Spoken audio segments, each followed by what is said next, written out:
Good afternoon. This is the second of the two videos that we wanted to talk about standing on one leg or the stability of one-leg techniques. This time we're going to reference the problems we have in terms of tension or short musculature in both the glenohumeral joint and the thoracic spine being too stable and not flexible enough in order to allow us to turn, create angle, or have us open up our arms to block. So the first thing we want to talk about is probably the glenohumeral joint.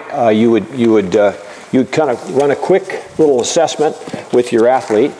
Okay, so a simple test that we can run that can give you an idea of whether there's an impingement, meaning that the head of the humerus is backing up into the acromial space.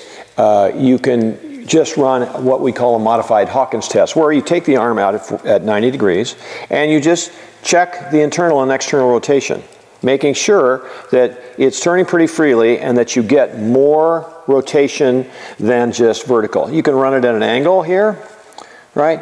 There shouldn't be any pain. There should be no pain in the joint. Maybe it's a little stiff, but there shouldn't be any pain in the joint. So once you've determined that your athlete is not having that problem, then you can do several things to mobilize this joint. So let's pop off this stool. Okay. You're going to put the arm down the middle of your head like this, right?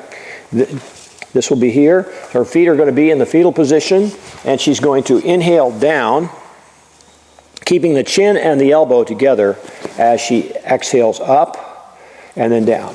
What we're doing is we're getting her cervical spine and her thoracic spine, the upper end of the spine, and her shoulder, the glenohumeral joint, to operate in sequence. We can do this 8 or 10 times. Another way to do this would be she could put her hands out here like this, and this would be maybe another step. And then as she pulls the elbow back, she takes her chin with her elbow all the way back and breathes in. Don't open up your hand, make it go across your body. That's it. Pull it back and back, and then across the body and back. Okay, again, you'll do 8 or 10 of these, 12 maybe, and you could do you're going to do both sides. You want to make sure you're breathing. Stay in a fetal or in the fetal position with your legs so that we get lots of rotation in the spine. Another way to get rotation in the spine, go ahead and give me a quadruped. All right, yeah, turn sideways right here. Okay, lumbar curve should be set. Head should be in line, cervical spine in line with the thoracic spine. She'll take this hand behind her head, and she'll take this elbow to her left elbow, and then uncoil on the way out. You can gently just be behind them, gently pull and turn, and they're going to get lots of rotation at the thoracic spine right here, or they can do it themselves. Breathe, exhale, exhale, that's it. And one more, okay? Okay, another way to do this is we could do it here behind the back, and she could just roll down inside and then come back up. And what we're going to do is we're going to rotate a little bit differently on that one. Yeah, this would be a kind of a variable on the last one. Okay, another one where we can mobilize the spine. Go ahead and stand up. What we're going to do is we're going to cross this foot over that one.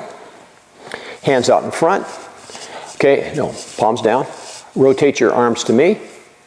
And what we're going to do is we're going to gently pull on this wrist as we push back here, and we're going to rotate the spine right this way. She goes back to center and comes back to me. This is you want to be very gentle. This is not a wishbone, so you can't be ripping on it, right? And this would be very instrumental with getting a lot of thoracic mobilization. One more time, right?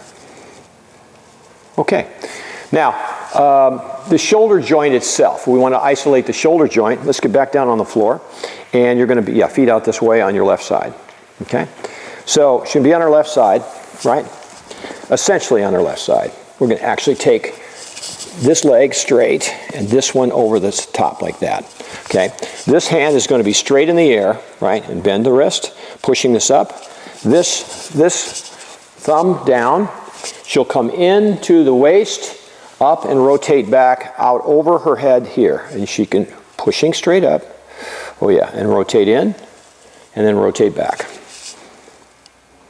Because basically when we're blocking or when we're rotating our arms, we're getting extension and external rotation, right? Okay, so these would be mobilizers for these joints, mobilizing. If, for example, we wanted to help stabilize a shoulder that's been weakened or needs to be strengthened, lay on your back. Okay. No, you can put the feet up or not, I don't care. Yeah. Put that on the floor. Stabilize this. Don't let me move it. Don't let me move it. Hold it right here. No, don't push against me. Don't let me move it. Okay. So no, don't let me move it. Okay. What you're going to do is you're just going to help her stabilize the shoulder. This is a pretty simple exercise, and she can actually help stabilize her shoulder here with a little bit of help. And we do this maybe 30 seconds. And what you're going to do is you're creating stability in that joint, turning on the rotacuff muscles and making sure that you can get some stability. You could do this standing up. You could do it sitting down. You could do it vertically. You're going to stand up for a second.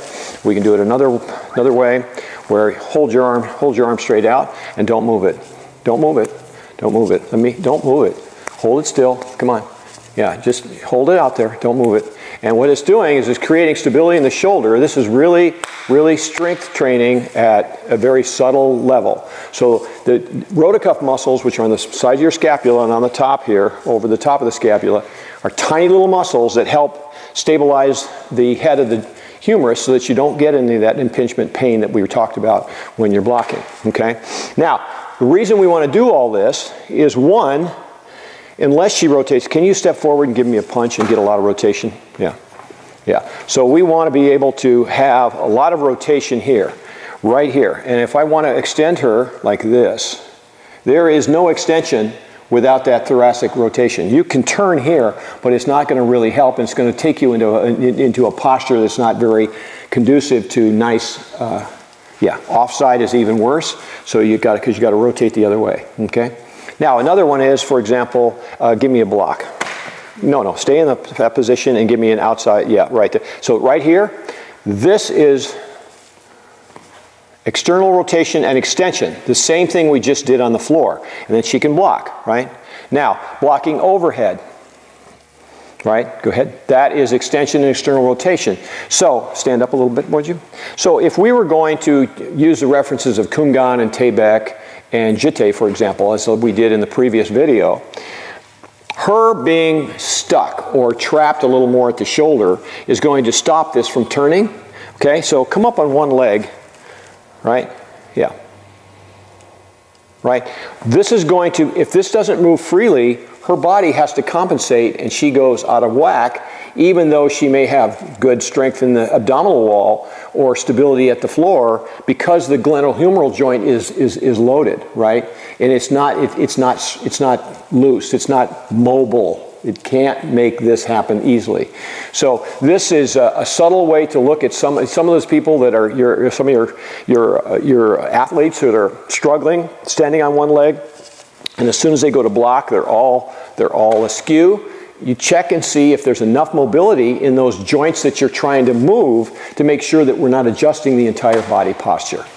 Okay? And make sure that the upper end of the thoracic spine has enough mobility that we get rotation when we punch. So that was one of the reasons for the mobilizers. Okay, I think that's about all on this subject we can get into. This is a pretty deep subject, and we'll try to come back to it occasionally and take another look at a different angle. Thank you very much.